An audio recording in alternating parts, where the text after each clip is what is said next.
Alors on va poursuivre avec la structure des molécules. Donc tout à l'heure on a vu, dans l'autre vidéo nous avons vu que il existait différents atomes qui étaient représentés par des petites boules ici, de couleurs différentes. Donc par exemple ici la boule rouge ce sera de l'oxygène, et ici on voit qu'il y a deux boules blanches qui sont associées ensemble avec l'oxygène, qui sont les atomes d'hydrogène. Donc il y a deux hydrogènes associés avec l'oxygène. L'association de plusieurs atomes forme ce qu'on appelle une molécule. Et ici, lorsque vous avez deux hydrogènes avec un oxygène, on appelle ça une molécule d'eau. Alors, on a une autre possibilité, à part la représentation par un schéma de la molécule, c'est de lui donner sa formule. Alors, comment est-ce qu'on va utiliser ou écrire la formule de la molécule d'eau? On va indiquer les différents atomes qui constituent la molécule. Donc ici, c'est hydrogène avec oxygène. Et ici, en indice, à côté de l'hydrogène, on va écrire 2, parce qu'il y a deux atomes d'hydrogène qui sont associés à un seul atome d'oxygène. Donc lorsqu'il n'y a rien à côté en indice, ça signifie qu'il y a un atome. On va voir des exemples avec différentes molécules. Donc ici vous avez 1, 2, 3, 4, 5 molécules différentes. On va commencer par la première molécule ici, qui est constituée par 3 atomes.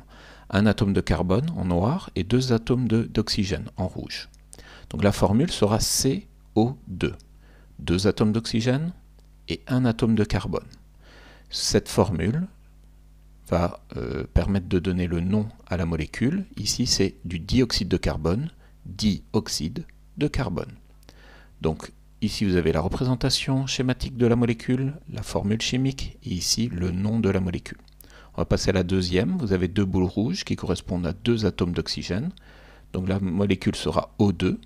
Donc, vous avez l'atome d'oxygène, O, et la molécule d'oxygène qui est O2.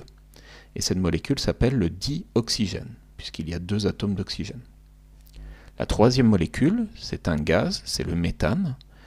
Et ce méthane, il est composé par un atome de carbone et de 4 atomes d'hydrogène. Donc une boule noire avec 4 boules blanches.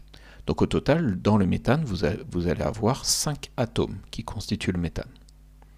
On continue avec le dihydrogène. Le dihydrogène, il est composé par 2 atomes d'hydrogène. Donc sa formule, c'est H2. Et la représentation ici, c'est 2 boules blanches. Et on va terminer par le diazote. C'est le gaz qui se trouve en grande quantité dans l'air. On l'a vu dans la première partie de ce thème.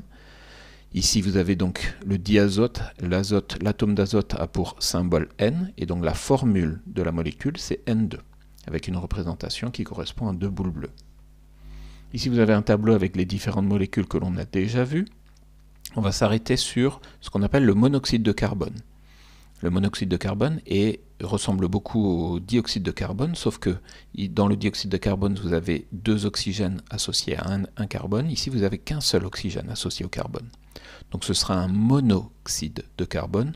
Monoxyde, mono ça veut dire tout seul, oxyde c'est pour oxygène, associé au carbone.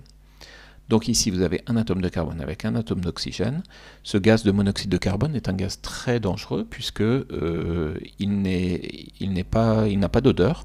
Et en fait, s'il y a trop de monoxyde de carbone dans une pièce, on peut s'étouffer, on peut mourir étouffé.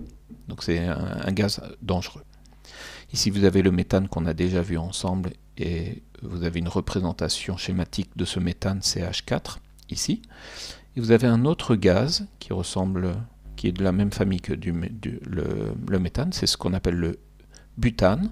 Le butane, il est composé par 4 atomes de carbone, les boules noires, et ici vous avez 10 atomes d'hydrogène. Donc la formule du butane sera C4H10.